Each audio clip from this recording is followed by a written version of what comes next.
most venerable monks from Buddhist tradition and Hindu traditions, Your Excellencies, Your Eminence, Professor Sunayana Singh, Vice Chancellor of Nalanda University, and Professor Parth, Chairman Indian Philosophy Congress. It is my great honor to be here in the land of Nalanda, where the Nalanda University was founded in the 5th century as a gift of knowledge to humanity, and as well as a giver of the wisdom for the global citizen in the ancient time. And I would like to take this opportunity to thank Indian Foundation as well as Nalanda University inviting me for serving you in this important gatherings. I would like to focus by sharing on the two core issues. Number one, the Ananda of Nirvana. And number two, the Chit, consciousness and cognizance in Nirvana, according to Buddhist tradition, especially Theravada Buddhism.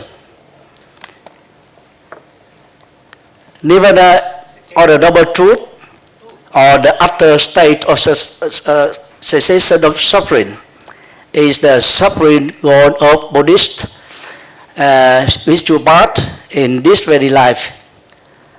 Nirvana is the highest stage of happiness and bliss in complete absence of human suffering, or to freedom from suffering.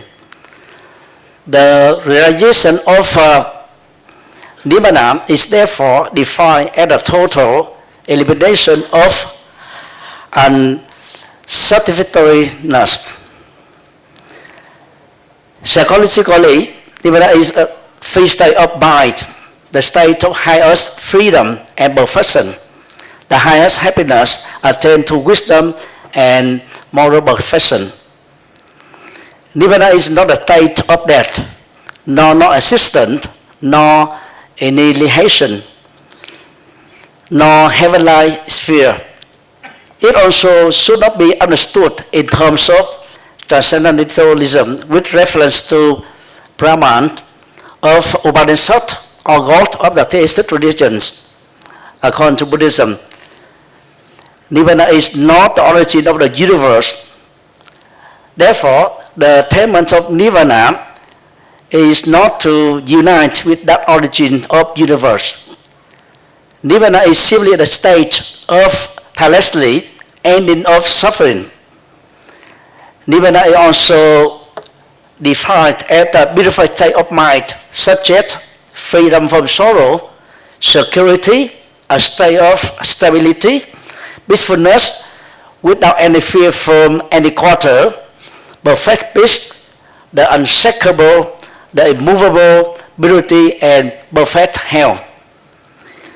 As a perfect state of transformation, Nirvana is defined as freedom, liberation, supreme security from bondage, the destruction of mental cankers, the complete extinction of defilements, the destruction of unwholesome motivation, cessation of becoming, and freedom from attachment.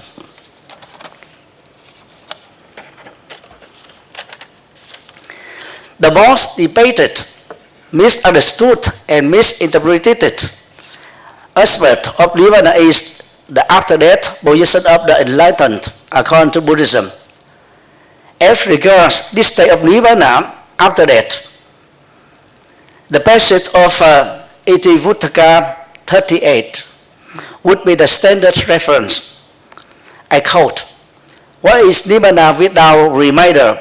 Here, among is an Arhat who has destroyed all mental cankers, lived the holy life, done what was to be done, laid down the burden, attained the goal, extinguished the factor of becoming, free from the right wisdom. In him, in this very life, all sensations no longer rejoice in have become cool. That is what is called Nirvana without reminder. According to this passage, the death enlightened is subject to no further becoming, for all of his feelings and sense experiences are totally cooled. This agrees well with the Samyutta Nikaya, where it is stated that he knows that at the dissolution of the body at death, on that he experiences, and on that lack liver for him will become cool, and the body will be left over. Here, due to the coolness of all sensual experiences, the death enlightened is really free from dukkha in its three forms, namely suffering caused by physical pain, suffering caused by diverse change of things, and suffering caused by psychological change. In the discussion of Nirvana at the cessation of samsara, the conclusion arrived in Buddhism is that the enlightened person is subject no more birth in the future due to his complete destruction of craving, grasping, and ignorance. Regarding the chit or corporation in Nirvana, it is believed that the realization of Nirvana is defined as a total ending of suffering.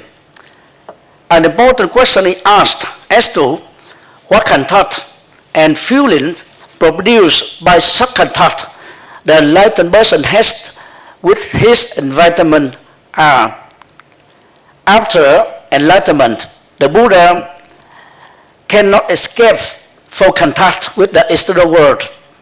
As a logical result of that contact, and because of their sense faculties remain unimpaired. The difference between the enlightenment and the ordinary person in the process of contact is not quantitative but of qualitative, or the way they view and react to it. The contact and feeling which the enlightened person establishes with his environment is different from that of the ordinary person, for his mind is mastered and his sense faculties controlled by exercise of wise reflections. For the enlightenment, feeling is seen as a mere feeling without any emotional judgment and reaction arising therein. He has full understanding of the nature of feeling. He knows the phenomena of feelings and the rising of feeling. Cognition transformation is one of the attributes of the enlightened who attain Nirvana in this very life. All the emotional and cognitive unwholesomeness such as risk and lust, hatred, ignorance are totally destroyed. This knowledge in Nirvana is also defined as the attainment of higher knowledge, a vision born from that unheard of before. Due to the time limit, I would like to conclude my discussion here. And before conclusion, I would like to take this opportunity to seek the support from the Indian Foundation as well as from Nalanda University to support National Vietnam Buddhist Sangha to be the host of the 6th Dharma Dhamma conference in Vietnam, maybe in 2020. I would like to bring your notice that National Vietnam Buddhist Sangha is an umbrella Sangha having 19,000 temples and 60,000 monastic members in the whole country. And we have organized the United Nations Adventure for 3 times. The first time was in 2008 in Hanoi. We invited 1,300 scholars from 55 countries attending. The second time was in 1914. We invited 89 countries and 1,400 international participants. Last May, for the third time, we invited 1,670 international participants from 113 countries around the world. And Professor Bhatt was a keynote speaker of our Venerable last time. We are lucky to have the support of our government, especially we also have the support from His Excellency Phạm Sanh Châu, who sitting in the first row. So please stand up and give him a big hand. Due to his support, we could invite Vice President of India, Prime Minister of Nepal, as well as the Chairman of the National Assembly of Bhutan, and Deputy General Secretary of UN attending the Vesak celebration in Vietnam. So I guarantee and ensure that if your support of Vietnam to be the host of Dharma Dhamma conference in Vietnam, that conference will be a great success. Thank you for your listening and your support. Thank you.